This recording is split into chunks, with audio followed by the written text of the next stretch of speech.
America के राष्ट्रपति Donald Trump ने हाल ही में एक बड़े और विवादास्पद आर्थिक प्रस्ताव से वैश्विक व्यापार जगत में हलचल मचा दी है। उनका यह प्रस्ताव चीन सहित उन देशों के आयात पर 500% तक का भारी शुल्क टैरिफ लगाने का है, जो रूस के साथ व्यापारिक संबंध बनाए हुए हैं और उसके तेल खरीदकर उसके युद्ध तंत्र को वित्त पोषित कर रहे हैं। इस कदम का दोहरा उद्देश्य है। पहला, रूस पर अधिकतम आर्थिक दबाव डालना ताकि वह यूक्रेन में युद्ध समाप्त करने के लिए बातचीत की मेज पर आने को मजबूर हो, और दूसरा, इस शुल्क से प्राप्त आय का उपयोग करके यूक्रेन के सैन्य समर्थन के लिए एक नया कोष, जिसे यूक्रेन विजय कोष कहा जा रहा है, स्थापित करना। यह अभूतपूर्व शुल्क न केवल वैश्विक आपूर्ति श्रृंखलाओं को बाधित कर सकता है, बल्कि दुनिया की सबसे बड़ी अर्थव्यवस्थाओं के बीच एक नए और विनाशकारी व्यापार युद्ध को भी जन्म दे सकता है। इस टैरिफ प्रस्ताव की जड़ें अमेरिकी सीनेट में पहले से चल रहे एक विधेयक में हैं, जिसे रूस को मंजूरी अधिनियम सैंक्शनिंग रशिया एक्ट के नाम से जाना जाता है, और जिसका समर्थन ट्रंप के करीबी सहयोगी सीनेटर लिंडसे ग्राहम ने किया था। ग्राहम ने सार्वजनिक रूप से कहा था कि राष्ट्रपति ट्रंप ने उन्हें इस विधेयक को आगे बढ़ाने के लिए प्रोत्साहित किया है, जो उन राष्ट्रों पर 500% का शुल्क लगाएगा जो रूस से ऊर्जा उत्पाद खरीदना जारी रखते हैं, विशेष रूप से तेल।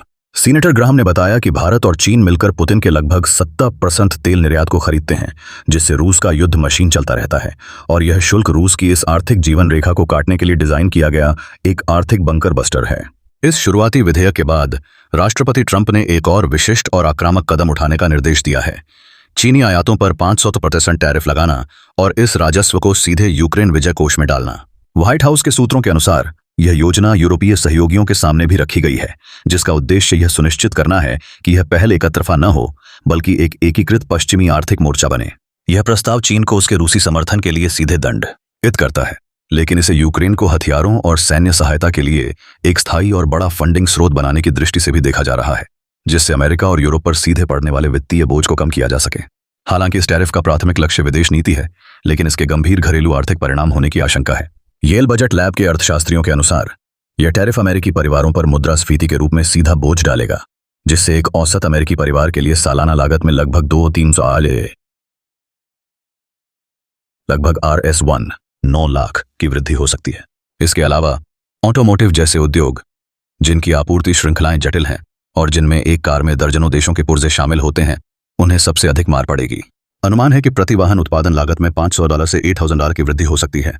यह आर्थिक झटका अर्थव्यवस्था को मंदी के स्तर तक ले जा सकता है, भले ही इस कदम से अमेरिकी खजाने में अरबों डॉलर का राजस्व जमा हो। इस प्रस्ताव ने तुरंत ही अंतर्राष्ट्रीय स्तर पर तीखी प्रतिक्रियाएं पैदा कर दी हैं। चीन ने इस कदम को एक व्यापार युद्ध भड़काने वाला और द्विपक्षीय संबंधों को और जटिल बनाने वाला बताया है, जबकि भारत ने अपनी ऊर्जा खरीद का बचाव राष्ट्रीय हित के रूप में किया है। भारत, जो अपनी अर्थव्यवस्था के लिए रियायती रूसी तेल पर बहुत अधिक निर्भर रहा है, ने अमेरिका के इस कदम को स्वार्थपूर्ण बताया है। विकासशील अर्थव्यवस्थाओं का तर्क है कि उनके लिए ऊर्जा सुरक्षा और किफायती ऊर्जा एक महत्वपूर्ण आवश्यकता है, जिसे पश्चिमी प्रतिबंधों की कीमत पर भी पूरा करना उनकी मजबूरी है। यह तनाव अमेरिका के साथ इन दोनों एशियाई शक्तियों के व्यापार और कूटनीतिक संबंधों को एक नाजुक मोड़ पर ले आया है। इस 500% टैरिफ के प्रस्ताव को केवल एक आर्थिक उपकरण के रूप में नहीं, बल्कि राष्ट्रपति ट्रंप की विदेश नीति की रणनीति के एक शक्तिशाली हिस्से के रूप में देखा जाना चाहिए। यह कदम उन्हें रूसी राष्ट्रपति व्लादिमीर पुतिन के साथ भविष्य की किसी भी बातचीत में एक मजबूत लीवर शक्ति प्रदान करता है। साथ ही यह यूरोपीय सहयोगियों पर भी दबाव डालता है कि वे रूस के खिलाफ एक अधिक कठोर और समन्वित आर्थिक रुख अपनाएं। वॉशिंगटन के सूत्रों का मानना है कि पहले भी चीन पर रूस के साथ व्यापार के लिए प्रतिबंध लगाने के प्रयासों को यूरोपीय सरकारों के प्रतिरोध का सामना करना पड़ा है। इसलिए ट्रंप का यह प्रस्ताव एक स्पष्ट संदेश है कि अमेरिका अपनी आक्रामक व्यापार नीति के माध्यम से अपने सहयोगियों को भी अपनी विदेश नीति की प्राथमिकताओं के साथ तालमेल बिठाने के लिए मजबूर करेगा। संक्षेप में, डोनाल्ड ट्रंप का यह 500% टैरिफ प्रस्ताव केवल एक व्यापार नीति नहीं है, बल्कि यह वैश्विक आर्थिक संबंधों के मौलिक पुनर्गठन का प्रतिनिधित्व करता है।